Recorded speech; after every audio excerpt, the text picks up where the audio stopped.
everybody, welcome to the world's greatest Bronze Age Spider-Man podcast. Here comes the Spider-Cast. I'm your co-host, Mike Gall, and as always, I'm joined by... Joshua Mervell, and today we're going to be taking a look at some of the spookier episodes of the 1990 Spider-Man animated series, part of the Neogenic Nightmare saga. It's funny, yeah, I didn't even think about this, but this will air fairly close to Halloween, so it's kind of like a Shocktober-themed episode, right? Right. Woo! All right. Shocktober. Yeah, we're bringing it back. Mike Dell thinks I invented that word, but I definitely did not. But anyway, joining us as usual, we have G.I. Jolie, who's back after an absence of a few weeks. Thanks for coming, G.I. Jolie. Woo! I'm here in spirit, woo! Yes. Spooky. and of course, returning Bex Luthor. Yo, what up? It's me. I'm here. Mike's like, you want to watch some Spider-Man cartoons? I was like, I already did, but I'll watch them again. Right. And then, of course, our special guest this week took a half day off work, or a full day, to watch Spider-Man cartoons. Dustin is back with us. Thanks for joining us, Dustin. I'm glad to be here. Was it a full day or a half day? But I had to get out of work at 2. Okay. All right. Nice. Well, at least it shows dedication, right? I like that. Basically, as soon as I got back from lunch. Okay. So these episodes, I guess now these are a continuing story, but they each focus on different characters. So we'll kind of go episode by episode here. We didn't even plan out beforehand how we're going to summarize these, but Josh, do you want to do the first one? Morbius? Sure. Okay. Not to say that I could remember any of them, but go ahead. Yeah. Right. Hopefully you'll remember the plot of this one. So this whole season, this 14 episode run is centered around some sort of weird mutation that's happening to Peter Parker, which is kind of turning him more bestial and more spider-like. Earlier in the season, he starts kind of losing his powers and then gaining them back. Now he's starting to get sharp pains in his stomach. So he has been working with Dr. Mariah Crawford, who is a scientist trying to figure out what's going on with his DNA. He's doing some tests, all while Michael Morbius, who is also working at the university, going to the university, he's doing some tests on bats because back where he's from, there's this weird virus going around. So that's why he came to America to become a scientist and find a cure for what's going on back home. So he finds Peter's science experiment on his own blood and thinks that Peter is trying to undermine him and find the cure before he does. So he steals Peter Parker, Spider-Man's blood, and he starts testing on it. And one of the bats that he's testing on flies into this experiment as it's happening. The bat mutates and then flies over and bites Michael Morbius, turning him into Morbius, the living vampire, as we know him from the comics. And that's pretty much it. He's dating Felicia Hardy. He's friends with Deb Whitman, who's also a scientist at the school. I don't think I really missed a whole lot in that one. That pretty much that. He's starting to hunger and go around, and people think that Spider-Man is the one that knocked Michael Morbius out after he turned back into his human form. So I think the end of the episode, if I remember correctly, we see him going into the ICU, and the doctors believe he is in a coma. So wait, and that kind of rolls into the next one, right? There's one more thing. Did you mention the big cliffhanger with Peter Parker? At the very end. Was that the first episode? Yeah. Oh, okay. Well, he also starts 2 extra arms burst out of his sides. Yeah. He becomes. Yeah, he's starting to turn into the man spider. Right. For some reason, I thought that didn't happen until the next episode, but no, you're probably right. I only remember because I'm looking at this episode summary. We should have asked this before we did the summary, but Dustin, this is your first time reviewing the 90s cartoon with us, right? Right. And what's your familiarity with it before this? Oh, I watched seasons 1 and 2 about 7 years ago when it was on Netflix. Oh, cool. Okay, so you're familiar with these episodes? Yeah, I'd watched them before. Oh, nice. Cool. But I needed to rewatch them. I had to refresh myself. One key point I think for this is the contest that's going on, right? So Doc Connor is applying for a grant, and he's put to his class, whoever comes up with the best neogenic experiment gets to be his teaching assistant. And so that's the contest between that at least Morbius is having with Parker. Morbius is trying to beat Parker at this, and Parker's just trying not to mutate. But Morbius, that's why Morbius steals Parker's experimentation. Mm-hmm. So, Dustin, because this is your first time reviewing the cartoons, first, what's your impression of the series overall? Oh, I like it. Now, sometimes the characterization, they're a bit shallow. So some of the characters, especially Felicia Harding, Michael Morbius in the earlier episodes, the episodes leading up to this, they're just so one-dimensional. Mm-hmm. The Peter Parker does a good job. Some of the villains they do a good job on, but some of these side characters are just a bit shallow. Otherwise than that, it's pretty good, and I like the fact that there's always several secondary plots. There's always a B, a D, and a C, and a D plot going on. Mm-hmm. It's seldom there isn't at least sort of 4 threads of people coming and going together. So that adds a bit of interest as well. So, talking about this episode in particular, let's talk about Morbius. First, are you a fan of Morbius from the comics? Me personally? Yeah, Dustin. Yeah, do you know anything about Morbius? Yeah, I'm not too familiar with Morbius. I mean, I've read his entry in the Guide to the Marvel Universe, but I don't think I've actually read a comic with Morbius before. And is this going to make you want to read more Morbius comics? I don't know if it's quite the on ramp that maybe Marvel was looking at with these episodes, where they're introducing a new comic you should go and read every week. I don't really find Morbius that kind of an on ramp, though. I still want to see how Jared Leto does when it comes out. Of course. Becca, what's your take on the animated version of Morbius? Sorry, you cut out. Who did you say? Oh, sorry. What's your take on the animated version of Morbius, Becca? Oh, me? Yeah. I remember as a kid being freaked out a little bit by him.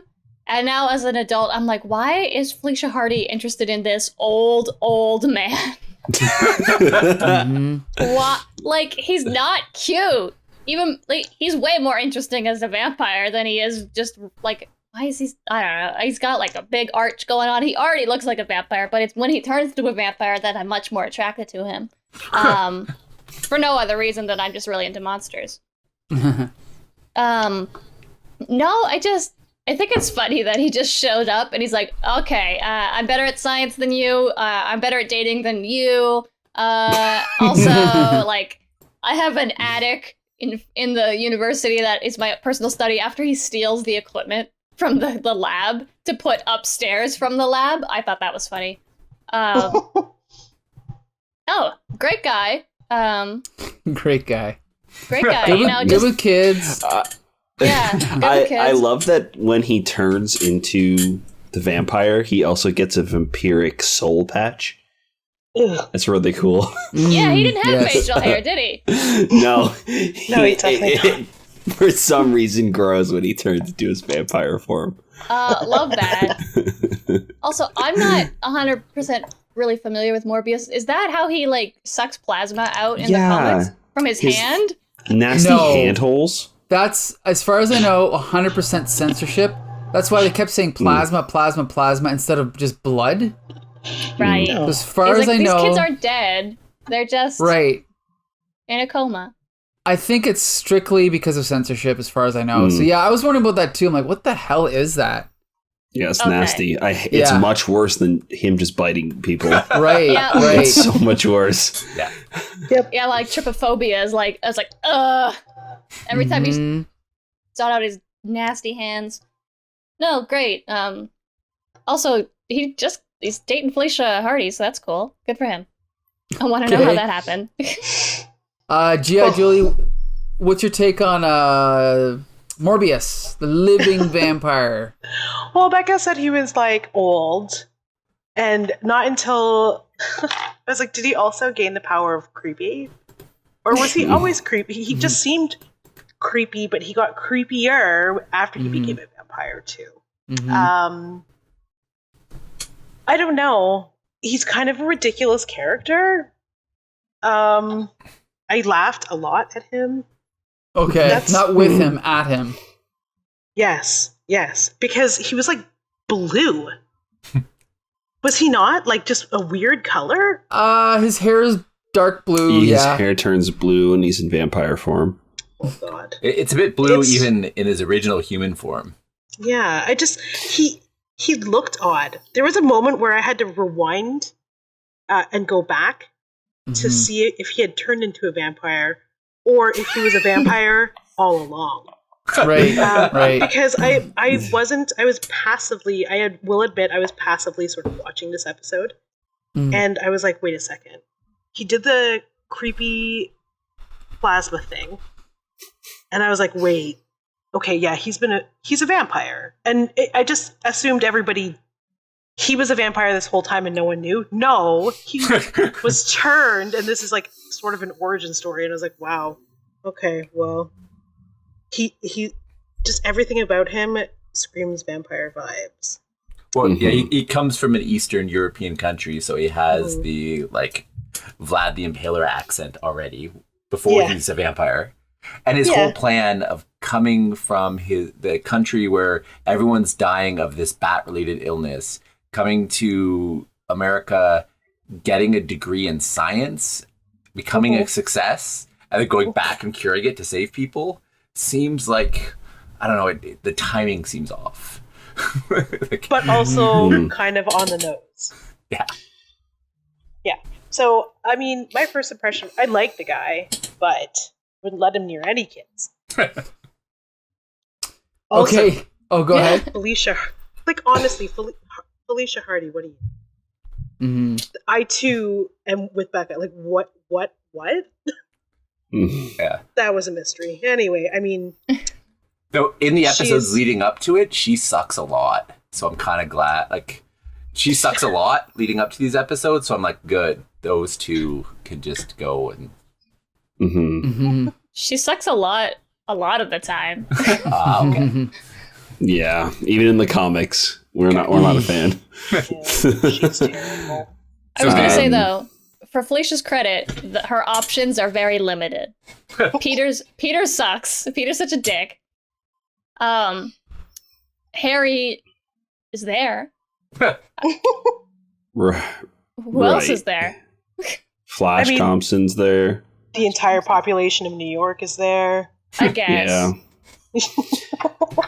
Oh, Yeah, I definitely related to Peter at the beginning of this episode, though, wanting to take that vaccine right away. He sure was in a rush to get that vaccine. I was like, yeah.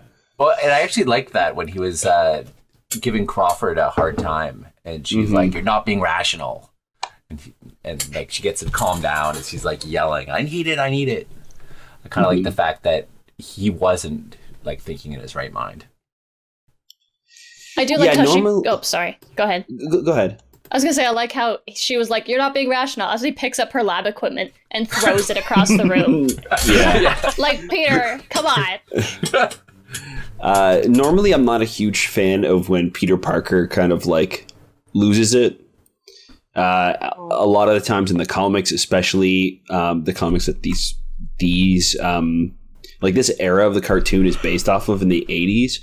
A lot of the times he just is a dick for no reason. Mhm. But this felt like like a rational response to him literally transforming and like mutating into a monster.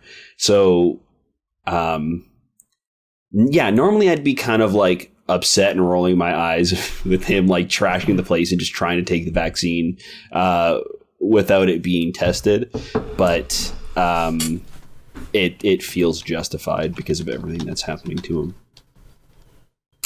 Well, I can just say, as far as Morbius, I was not a huge fan of the censorship, the suction cups, the plasma. I think it's ridiculous. I think that in older children's cartoons, we've seen realer vampires. I'm pretty sure.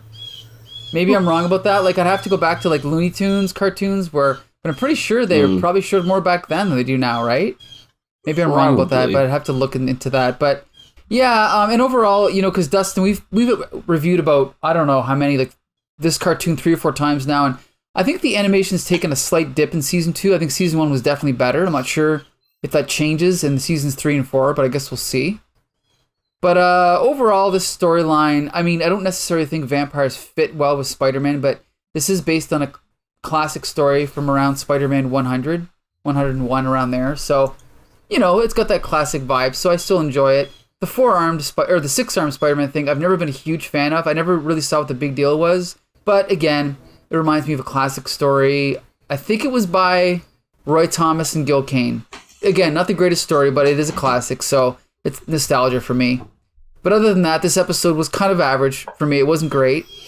Mm-hmm. So now we can go on to the next one, which is... Oh, crap. I don't have my thing open. Enter the Punisher. Enter the Punisher. Do you guys mind if I summarize this one? Yeah.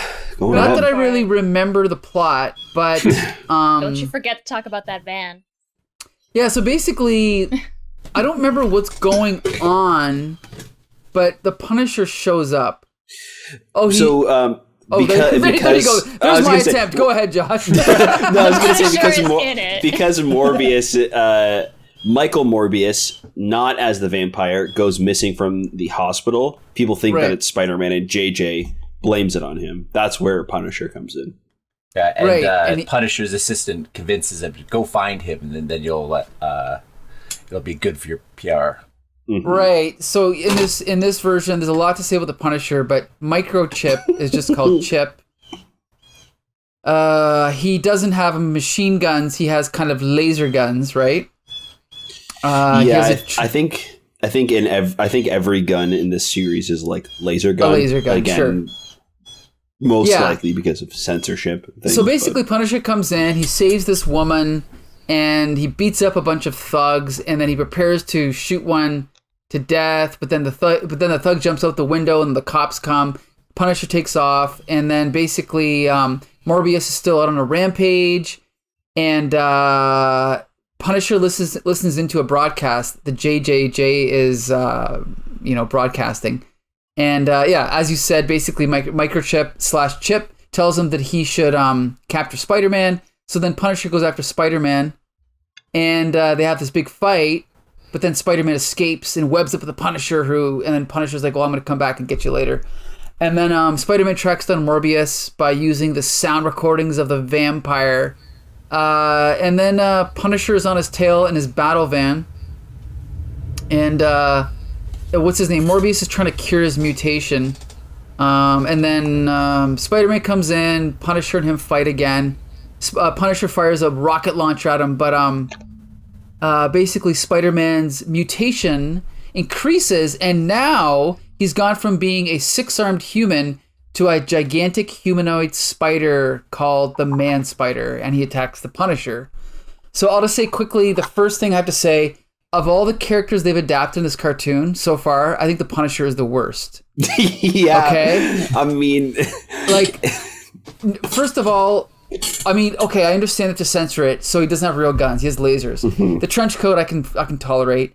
Way too high tech, right? No, not down to earth, not gritty, but also, who's this voice actor? Like, did they get like the janitor to just? Oh, you know what? There's no one here today. You come in and you just do this voice. This guy, to me, has got no voice talent at all. I looked him up. Apparently, he was an actor on Dallas, but other than that, I don't think he's ever done any other voice acting. So. I was not he impressed like with sounds Punisher. almost like Regis Philbin. Like He just sounds, like it's not- bad. It's bad. yeah. Josh, okay, what's your take on the Punisher? Yeah, he sucked in this. I really he was awful. Yeah, The voice acting was really rough. I don't mind the whole like techiness of like he's, instead of machine guns, he's got like a big laser gun. Sure, like it fits in this world that they've kind of set up for this like 90s cartoon Spider-Man. So that didn't bother me. It was definitely the voice acting, and then like his backstory was really kind of like like they showed weirdly the kite. shoehorned in the kite, and it's like, yeah, I get it, but it felt like it didn't really like fit in. Like I never believed that he was going mad from, Right.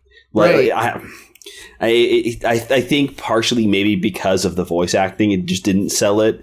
And because the animation feels a little bit more rough on this one, it wasn't portrayed well in the animation. So because the voice acting was lackluster, they both didn't really service each other and kind of fell flat.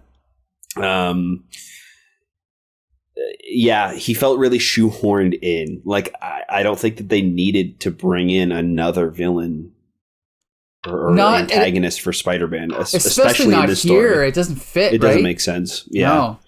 No. Even later on, so they kind of hint throughout this episode, and it kind of comes to a head in the beginning of the next episode that Dr. Crawford is like in a relationship with Kraven. Right.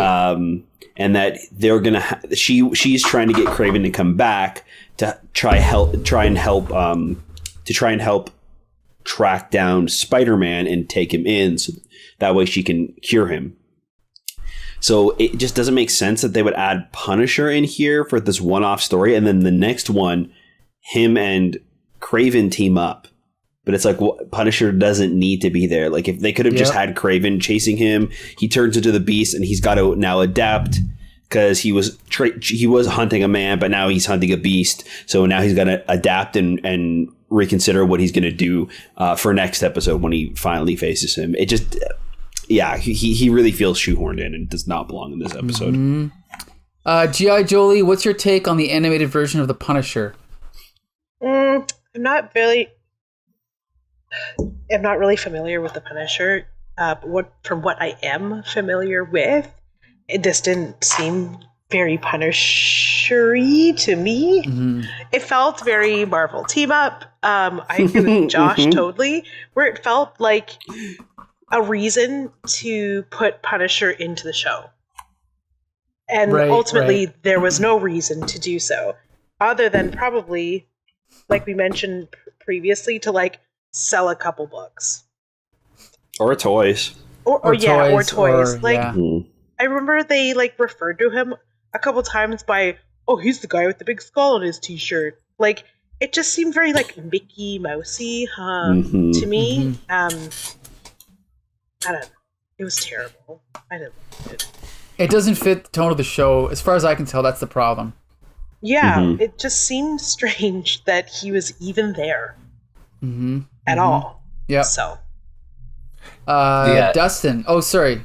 What I was going to say is, in his whole entrance, there's a little like introduction moment with him where there's someone's been kidnapped and he's got to go and rescue them from these thugs. Just a quick little introduction, and of course, because of the censorship, he's like throwing tires at him, and the introduction of Punisher doesn't have guns.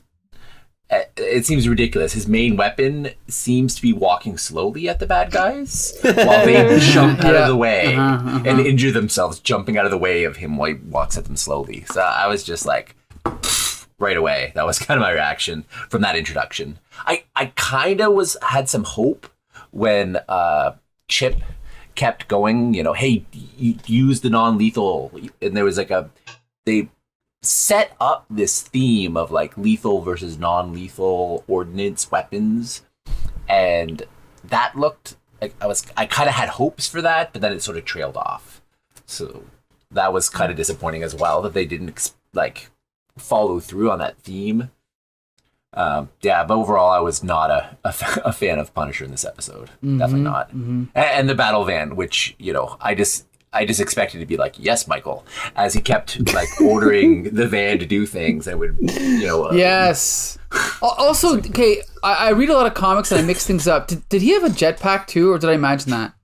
He did. See, like that's. Oh, anyway, it's bullshit. Anyway, it's actually a reoccurring theme, which is that Spider-Man will have rooftop battles with people who should not be having rooftop battles. Right. So to let Punisher have a rooftop battle when he's not Doc Ock, he doesn't fly. He's not Spider-Man swinging from building to building. They give him a jetpack. He should take the stairs, right? That's the whole appeal of the Punisher. He's a regular guy. Yeah. Bex Luthor, what's your take on the animated version of the Punisher? Battle van. Battle van. Battle van. I love the battle van. Oh my god. The battle van was sweet. Look, battle van's my favorite part about Punisher comics, like early Punisher comics, because he's so serious and then he has a van that does everything for him. So was the battle van in the Punisher like Netflix show? Did they have it? They technically had a van, but it was not like AI. It was just operated a van. It wasn't battle van. Yeah. There's no like you guys said, there's no reason Punisher needs to be in this episode. It feels like a filler comic. They were like, how long can we stretch out this arc? Throw Punisher in there. Yeah, he's cool. It should just be Kraven. Like even the next episode when we talk about it, it doesn't make sense that Punisher's there at all. He just is in the way. I love how he's like, oh, I waited so long to fight Spider-Man. I was like, have you? Why were you just prepared to fight Spider-Man, who's a hero vigilante? Meanwhile, the Punisher killed. I don't know. It just made no sense. Like, you can't have him shoot anybody in this cartoon because it's a kid's cartoon. So why have a guy whose only superpower is the amount of guns he has and his, like, lack of morals when it comes to killing? Like, the Punisher kills people. That's what the Punisher does. Mm-hmm. That's his whole point. But he can't do that here. So instead he gets a trench coat. And they're going to talk about how much he can't kill Spider-Man. So, like, is he going to kill Spider-Man? I'm going to guess no. I don't know. It's just, I like the battle man. I also like Microchip. That's fun. He was cool. He was cool, yeah. I love the idea of Punisher not being like a solo operative and having a friend tell him what to do, and like a guy with the chair guy and a van that also like scoops him up to get him out of trouble. I love that. That's fun. But did he need to be here? No. Would I watch a 1994 animated series of this version of the Punisher? Absolutely. Where he can't kill anybody because of censorship. He's just like Yu-Gi-Oh! 4 kids pointing his fingers at people because they had to delete the guns out of his hands. Which is something that they did in the early 2000s. They just erased the guns from anime and then just made it so people were pointing fingers at each other. So I want that. Yeah, no, this is stupid. Cool. Okay, yeah. Freaking spider at the end, though. So here's the thing, yeah. So the next episode doesn't introduce any new characters, but it does wrap up the story. So we'll quickly review this one, then we'll jump to the next one. But who wants to summarize this one quickly? Well, I can summarize. Okay, Dustin? Yeah, Julie, you can do the last one, okay? Oh, no, thank you. I'll do the last one. Okay. The Blade one. Okay, Dusty.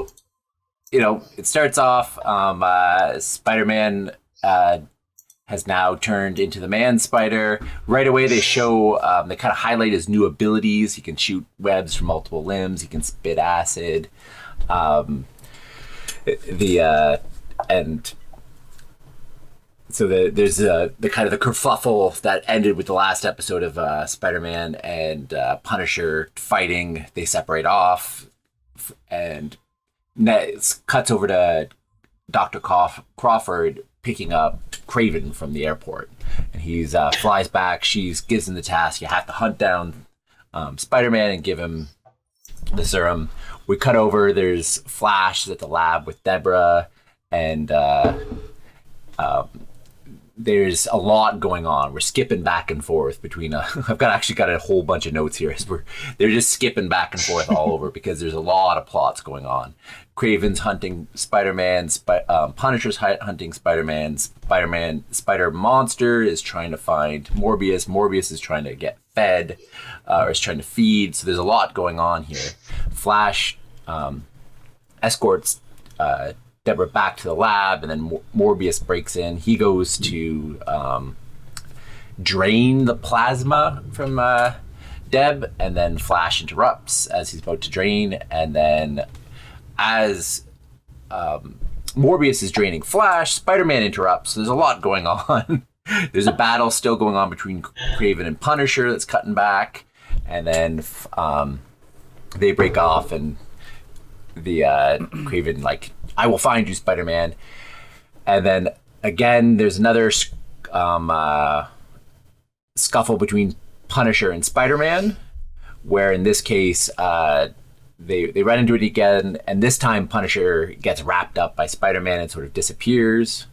And then it cuts over to Kraven is, using his actual hunting skills, and he's tracked Spider-Man, the man spider, down by scent, and goes and rescues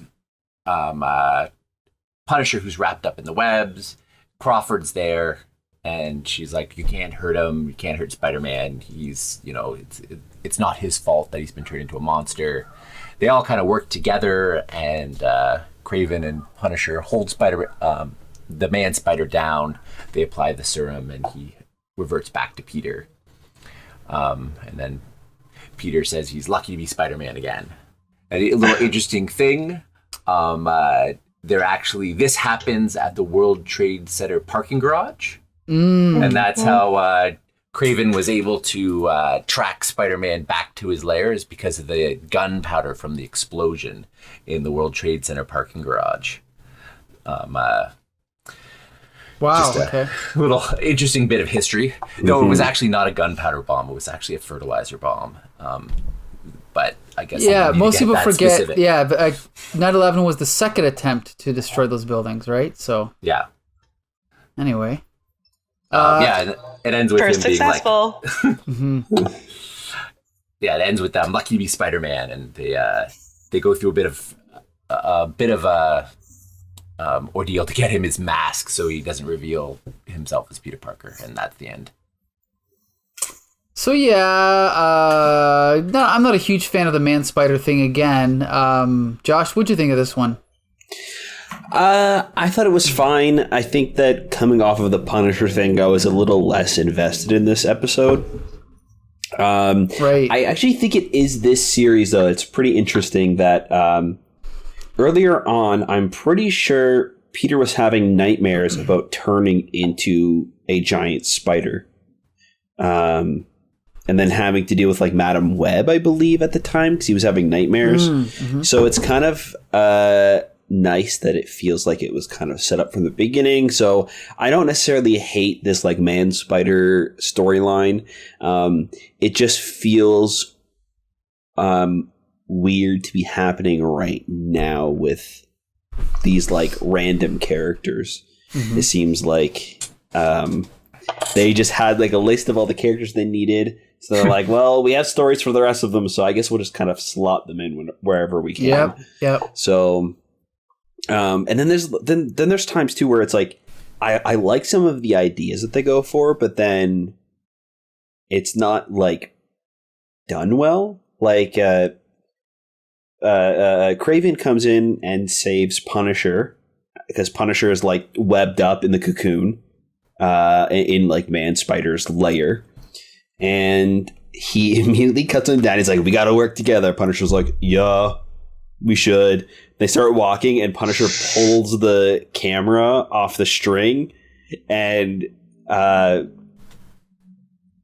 Kraven says something like, no, don't touch the web, the vibration. And then immediately Man Spider is just there swinging. And it's like, it didn't feel like they didn't build up the fact that they needed to be quiet or that they were even sneaking. They were just like walking, and then he pulls it and he swings in. There's never a moment where it's like he pulls it and you hear like the bwah, wah, wah, Sure, wah, sure, wah, sure. wah, Good and then point. like build it. It just felt kind of like an idea that happened, and they're like, yeah, we'll put it in as a line. And I actually wonder how much of that is true with the Punisher as well. Because a lot of the times with these things, shots may get through, and then when the client sees it, it might be too violent, or they need to change a line. And if too much needs to change late into production, they might have recasted a character, so the Punisher might not even be the original voice actor for this character. This is all speculation. That could also be why it didn't really feel like his voice belonged to that character, and then lines felt out of place. I don't know. This episode was kind of just...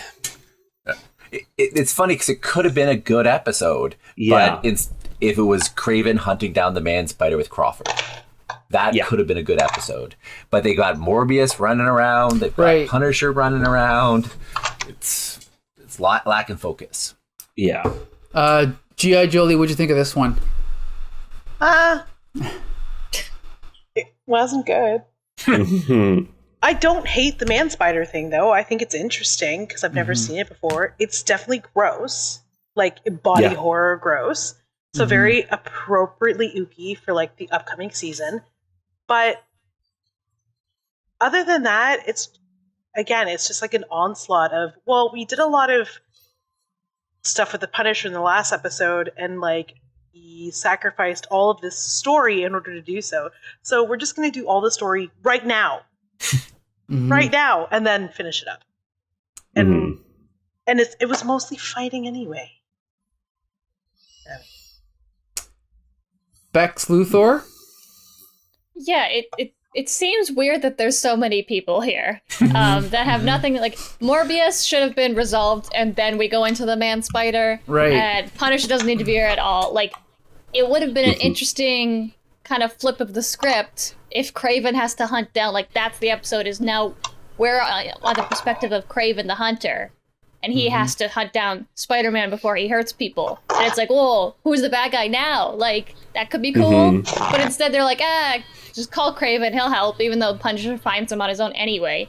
And then what's really funny to me is, like, the end of the episode, Peter, when he gets turned back, he's like, oh, I just have to remember that I've got great friends that I could count on. And he turns, and it's Kraven the Hunter and the Punisher. And I'm like, yeah, you're good friends, Peter. This guy whose name you don't know, and the guy who tries to kill you, like, very frequently. Also, Maria Crawford, who, I don't know who she is in the comics. She's, like, Kraven's girlfriend, right? Like, I don't think she's a scientist, is she? I don't know. Yeah, she's the one that's been working with him from the beginning on, like, doing the blood tests and everything. Yeah, but in the comics, is she anything? Oh, sorry. I don't remember her from the comics a whole lot. Me either. But yeah, I cracked up at the end. I was like, my good friends, the Punisher. And he's like, oh, what's my name? And it's like, not important. Don't worry about it. Yeah, it's really weird. Like, both Punisher and Kraven could have been they could have been replaced with any other character. Kraven doesn't even come in and hunt. He just shows up and he frees the Punisher, and then they tackle Man Spider. It's like any strong person could have helped tackle Man Spider. Yeah. So the Doctor could inject him. Both Punisher and now at this point Kraven don't have any superpowers. They're just guys. The only good thing that came out of this episode, though, is my favorite relationship from this TV show that I remember as a kid loving, because I too was a small nerdy girl and nobody looked at me, and then all of a sudden the star of the football team is like, hey, I'm gonna save you. I love Flash Thompson and Deborah Whitman. I wish that was a thing in the comics. I love it so much. The jock and the nerdy girl, my favorite trope. Oh my god, I was so excited. Deborah rocks in the show. She's dope. I love her in this show. Like, unfortunate for her that she doesn't stay that way in the comic books.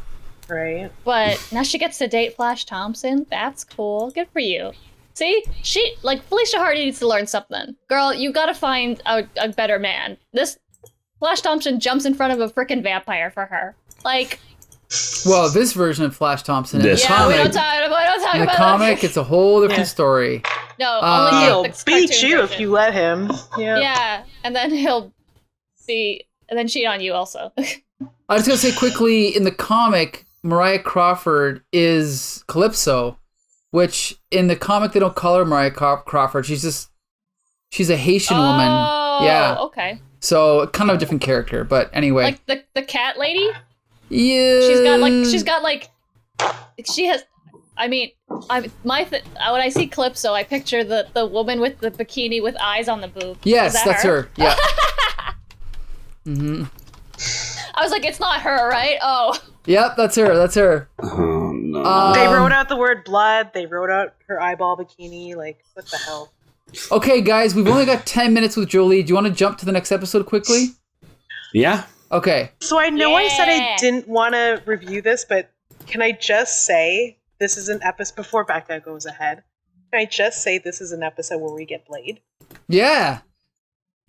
This is a Blade movie, Blade, right? When did the Blade movie come out? This is okay, you know what's cool? Not only is this before the movie, but it was close enough to the movie that David S. Goyer took the characters created for this. Or wait, no, maybe it's the other way around. I think David S. Goyer wrote the script, then they took the Sam Elliott character from the movie script and put him in the show and introduced him in the show before the movie came out. Isn't that cool? Yeah, because he's not white Wesley Snipes Blade, but he's also not pre-Wesley Snipes comic book Blade, Right. who is like just a guy. Mm-hmm. Like we can talk about Wesley Snipes all day, but he did a lot for Blade. Right. So this episode introduces Blade and his laser sword, his lightsaber, and his sick motorcycle.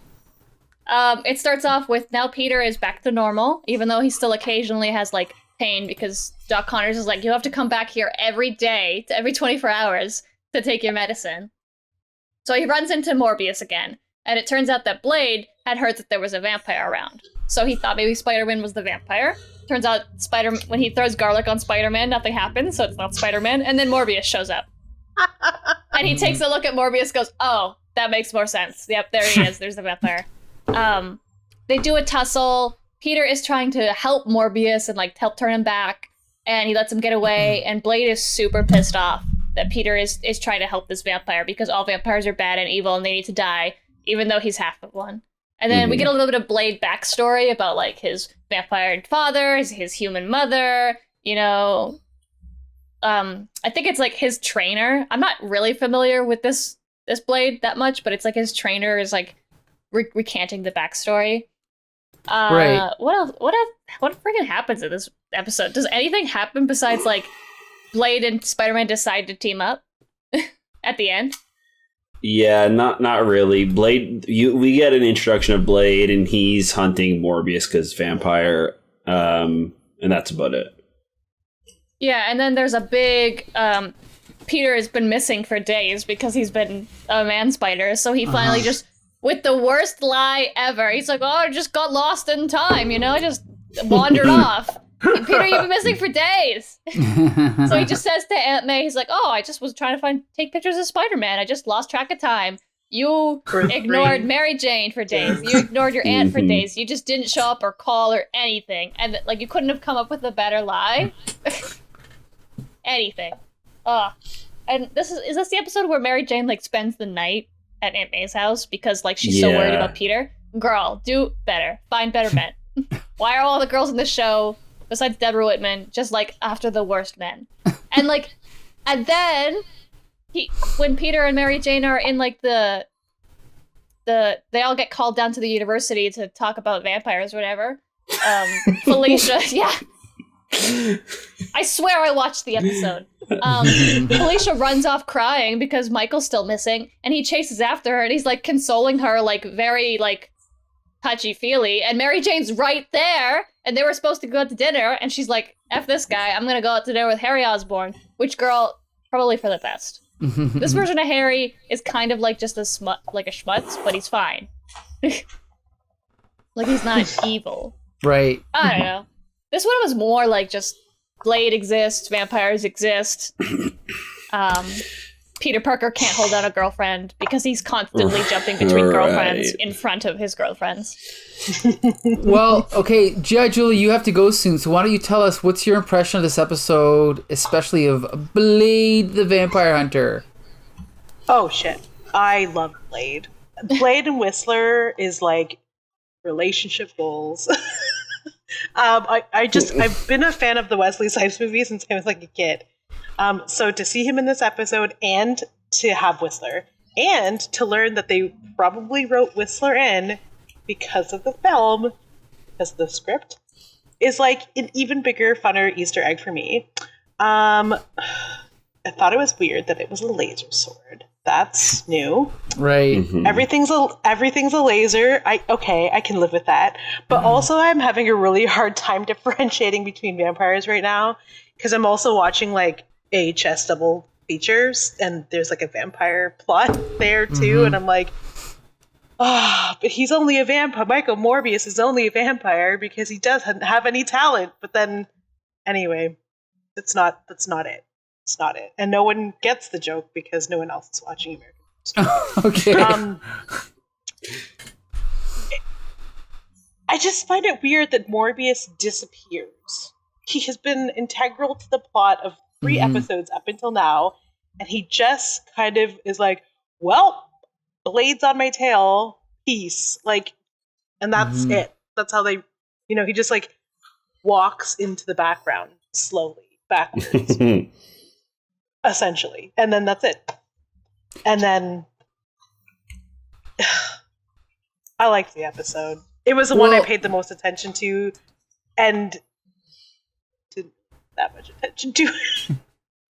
Well, can I just ask this? Am I the only one that when Blade shows up thought, oh, they made Blade a Caucasian? Did anyone else think that? Yeah, same. What in Why the is he hell? so pale? What's They really like whitewashed him. What the frick? And then okay, fine. He takes his thing off, his whatever hat, and it's like okay, he has like black hair, but that's whitewashing. Clearly, like just giving him a lighter skin tone, right? That was ridiculous. You know what? That was weird. I looked up a couple times and I was like, is he white? Then in some frames, I feel like they recolored his skin so he was darker. Mm-hmm. And then it would go back and he would be white again. Mm-hmm. Well, he seemed to be clearly of African, like American descent in the flashbacks to him as a child. Yes, Yeah. I noticed that too. Because I was like, wow, that's weird that they whitewashed Blade. But then I was like, oh, they just like lightened him a lot. I just found it weird. Mm-hmm. Yeah. Maybe they were trying to go for like as he got older, he became more vampiric, so his skin became more pale, but it did not work. It didn't pay off. It really just felt like they were changing this color of his skin. Yeah. And like he's one of the at the time, very few black Marvel superheroes. And the fact that they lightened him up was, I don't know, that was BS. Yeah. It seems weird because I'm like looking at the trivia for like in the on the Marvel wiki, and it's like they specifically stated they wanted to use Blade because they wanted an African American superhero to appear in the Spider-Man show. And I was like, okay, well then do that. Right. Why, like, and that's the other thing. It's like it's when people with darker skin tones become the undead, they don't become white. Like that's not what happens. Like your skin tone doesn't up this like the brightness. It loses its like warm undertones. Right. As soon as he showed up, she is a vampire. Yeah, I'm a vampire. You don't suddenly just go from African American to me. Like that's not what happened. And he showed up, and I was like, "Is that Blade? Why is he?" Yeah, Robbie Robertson is also clearly black and a main hero in this very TV show. So it does feel weird that they like lighten this character's skin. Right. G.I. Jolie, do you have to get out of here or can you stick around for a bit? I have to. Okay. Oh, I hear somebody's ears flapping though. Oh yeah, he's got a lot of opinions on the whitewashing of Blade in the animated Spider-Man TV show. Right? Yeah. I see that he has his elephant toy out for the anniversary of the killing of Jumbo by a gigantic train. That is today, Oh.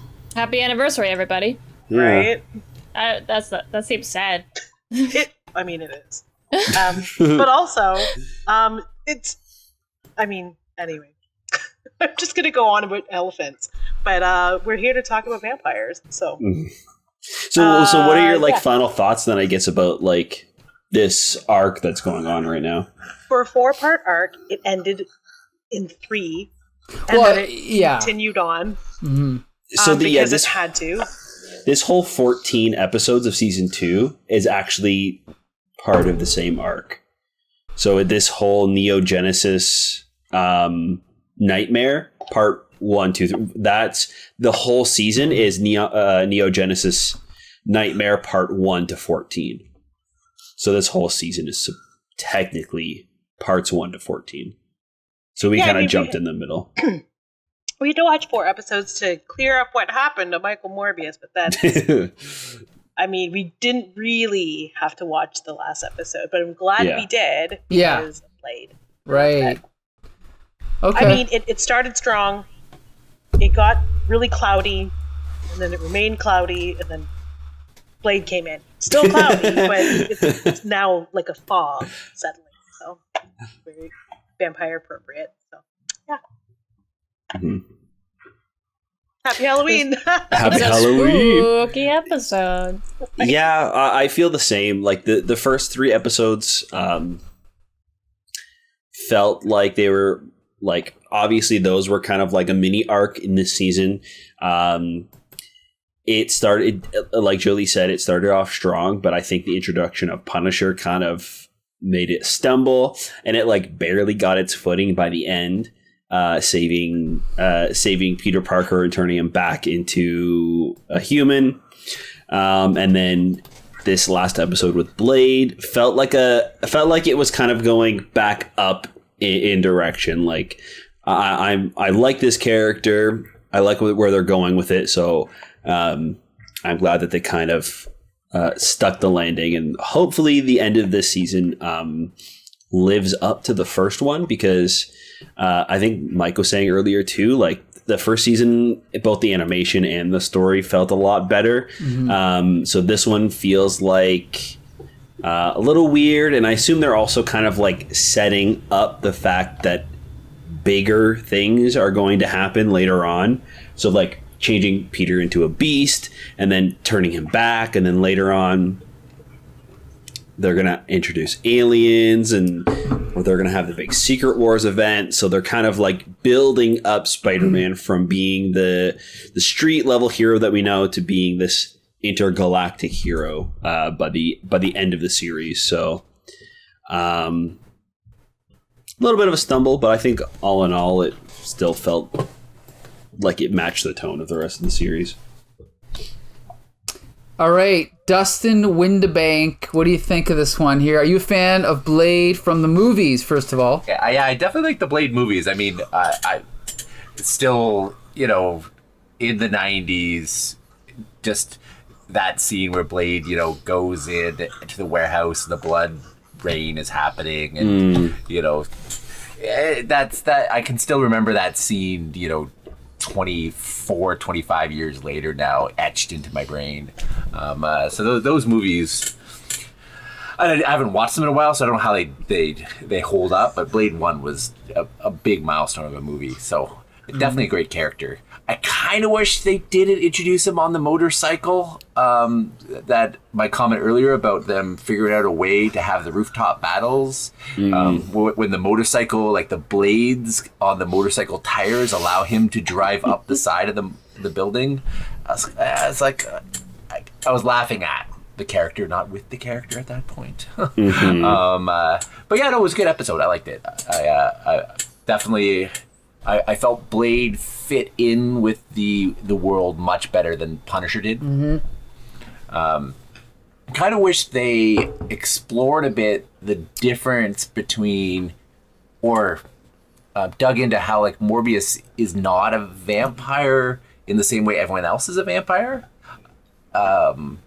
because they talked about how like there's a mutant vampire gene that gets spread, but Morbius was created a different way. So I kind of wish they had they explored that a little bit.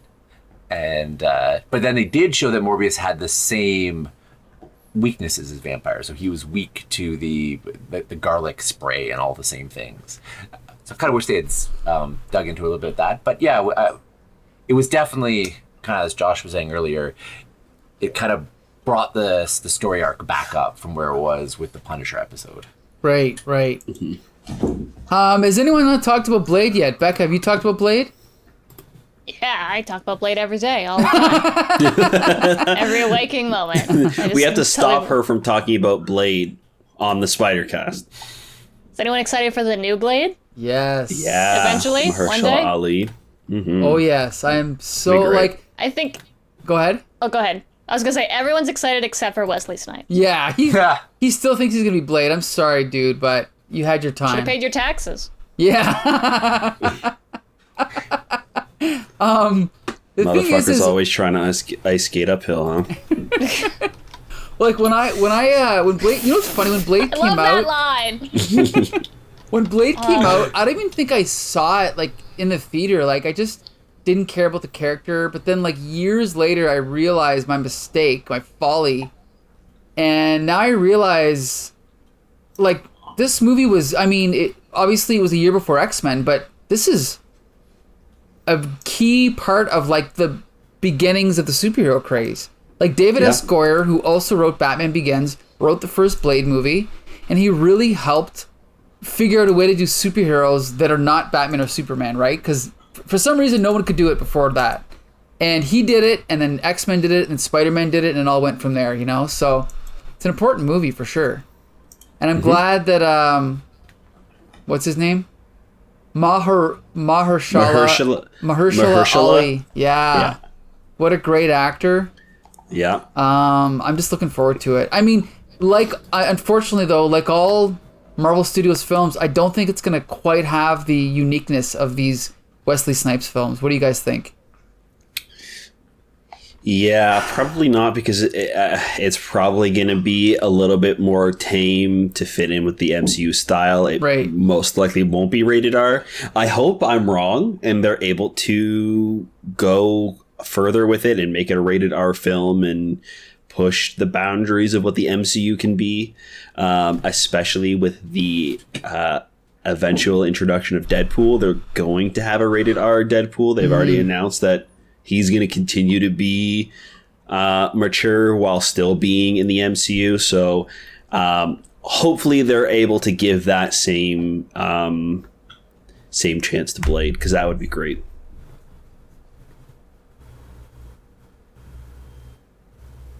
Okay. Oh, sorry. I lost you. Did everyone cut out, or did... Yeah, I lost you for a minute there. We were all just waiting for the other person to speak. That's never happened. We just talk over each other constantly. We do, yeah. I hope the Blade is just pure horror and like just slaughtering vampires and stuff. That'll be dope. I'd love that. Also, leather jackets all around. Mm-hmm. So, and leather pants. Yes, leather everything. That's what pissed me off about the new Matrix trailer. Not enough chrome leather. I don't care if it's been 20 years. 1990, all the time. So you don't need to realize, I knew that there was a Blade TV show. I had no idea there was a Blade cartoon. Did you guys ever see that? Nope. No. Or maybe there was just, these are anime straight to video. I watched the Blade anime. Never mind, I know what you're talking. It's not good. It's not good? Okay. None of the Marvel anime is good. Okay. It is fun as hell. Okay. But not good. But good? Well, it's like the manga verse. Also not good, but pretty funny. Okay. So but the animation's beautiful. Okay, just not the writing. Yeah, or anything else about it. Yeah, I don't think I've seen any. I don't think I've seen any of the Marvel anime stuff. There's a Wolverine one for sure, which There's actually an wasn't Iron bad. Man one. Oh, I didn't see that one. What else? X-Men? Oh, I didn't see that one either. Maybe I just seen two. like. Yeah, they had a whole series of X-Men anime, but it's the only X-Men I've never seen. Ooh, anime Cyclops. Hello. Maybe I should take a look at this. This sounds pretty interesting. So Dustin. Oh yeah, anime Carol Danvers. Sorry, she's so hot. So Dustin, overall, does the Spider-Man cartoon live up to your memories of seeing it however many years ago? Oh yeah. It was fun. It was fun. Sometimes you just gotta, coast through. Remember, it's a kids show. Right. Every so often you're like, oh, this Felicia character isn't realistic, but it's a kids cartoon, so I enjoyed it. I liked it. Right. Okay, so overall, I guess the last question is, Dustin, do you recommend these episodes for other people to watch? I think if I was recommending episodes, I would recommend season 1. Okay. Yeah, I'm with you on that. Yeah. Mm-hmm. Okay, Bex Luthor.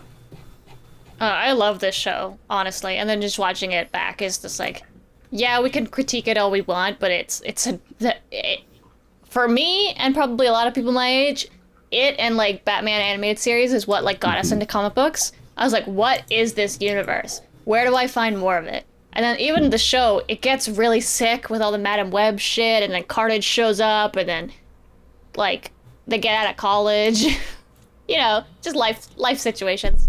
And I forgot. I was just looking it up. I forgot that there was supposed to be a 6th season that just got scrapped, and they were gonna have Ghost Rider in it, and Mysterio was gonna come back, and like Puma was gonna be in it, and Jack-o'-lantern was gonna be in it. Like it was gonna be cool.